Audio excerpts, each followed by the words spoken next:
បាទសូមគោរពជំរាបសួរពុទ្ធមាមេកជនគ្រប់រូបនៅទីនេះខ្ញុំនាំយករឿងរ៉ាវថ្មីមួយទៀតគឺសេចក្តីស្មោះត្រង់របស់សកទេវរាជសកទេវរាជកាលនៅជាមគ្គមានុបមានភរិយា4នាក់គឺនាងសុជាតានាងសុចិត្រានាងសនន្ទាហើយនិងនាងសុធម្មាបុណ្យដែលនាំឲ្យមកកើតជាសកទេវរាជនោះដោយសារតែការប្រព្រឹត្តវត្តបទទាំង7យ៉ាង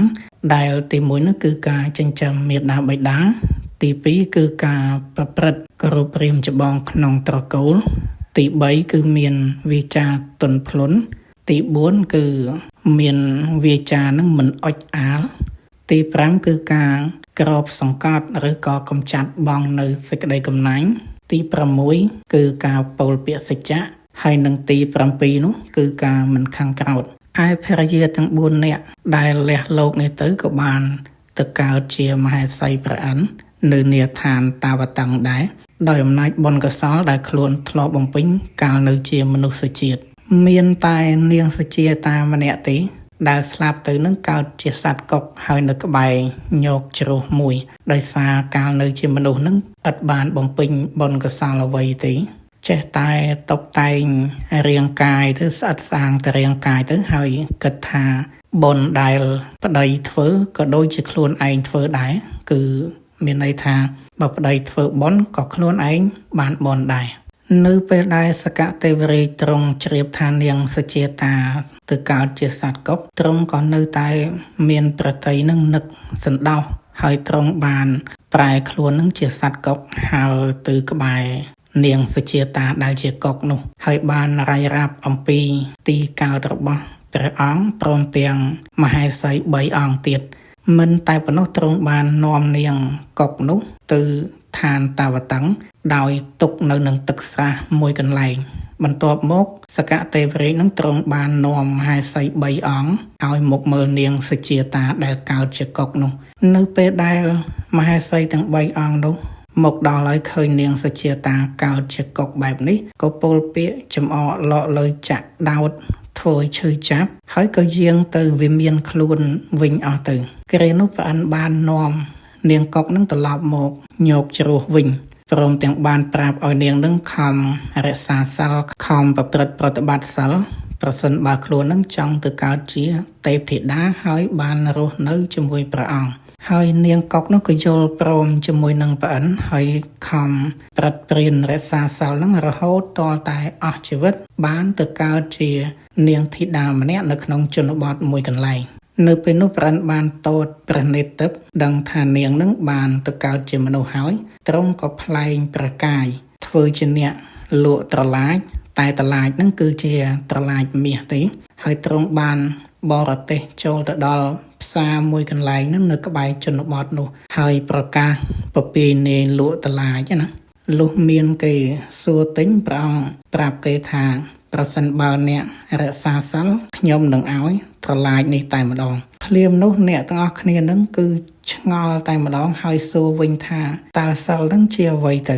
មានរូបរាងឬក៏មានពណ៌នឹងដូចម្ដេចអញ្ចឹងមានន័យថាទីកន្លែងនឹងដល់ថ្នាក់នឹងអាសំបីតែពាក្យថាសិលនឹងក៏អត់ស្គាល់ដែរវាធ្លាក់ដល់កម្រិតមួយដែលគុណធម៌នឹងទាបមែនទែនហើយព្រះអិនពោលថាបើអ្នករាល់គ្នាមិនទាំងស្គាល់សិលផងតើទៅរក្សាសិលដូចម្ដេចកើតទៅត្រង់ទទួលដំណឹងពីអ្នកផ្សារនោះប្រាប់ថាមាននាងធីតាម្នាក់ដែលតែងតែប្រកាសខ្លួនឯងនឹងថាជាអ្នករក្សាសិលជាប្រចាំហើយព្រះអង្គក៏បរទេសចេញពីផ្សារនឹងទៅតម្រង់ទៅផ្ទះរបស់នាងធីតានោះនៅពេលទៅដល់ទ្រង់បានសាកសួរឲ្យដឹងថានាងនឹងពិតជាអ្នករក្សាសិលមែនទៅប្រគល់ត្រឡាចដែលសុទ្ធសឹងជាមាសនោះឲ្យទៅនាងដែលមាសទាំងនេះគឺអាចចិញ្ចឹមជីវិតនាងនឹងបានពេញមួយជីវិតតែម្ដងនាងធីតាកញ្ញាជនបទបានរស់នៅប្រព្រឹត្តសិលជាប់លាប់តារាបដល់អស់ជីវិតនៅពេលដែលស្លាប់ទៅនឹងក៏បានទៅកើតជាកូនស្រីនៃស្ដេចអសរដែលឈ្មោះវេបចិត្តនៅគ្រានោះសកទេវរាជបានតូតព្រះនេត្រទៅទៀតហើយឃើញ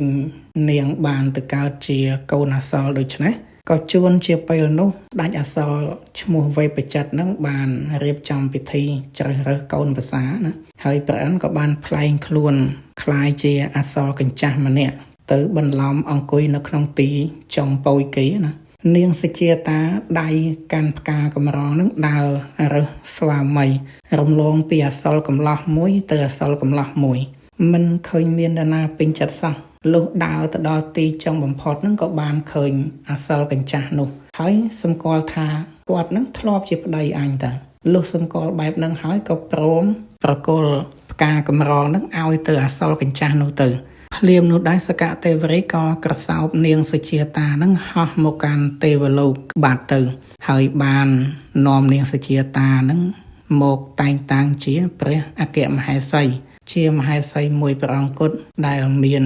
សេចក្តីស្និទ្ធស្នាលនឹងព្រះអិននឹងខ្លាំងជាងគេដោយសារព្រះនាងសុជាតានឹងបានសូមពរអំពីព្រះអិនថាខ្ញុំម្ចាស់នេះឥតមានញាតិឥតមានផៅអីនៅនឹងទេវលោកនេះទេដូច្នេះនៅពេលដែលព្រះអង្គយាងទៅណានឹងសូមឲ្យ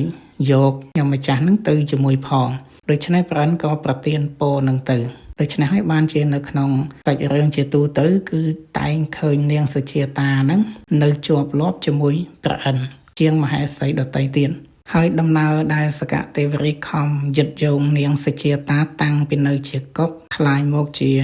នាងធីតាក្នុងជនបទហើយคล้ายមកជាកូនរបស់អសរព្រមទាំងទីបំផុតបាន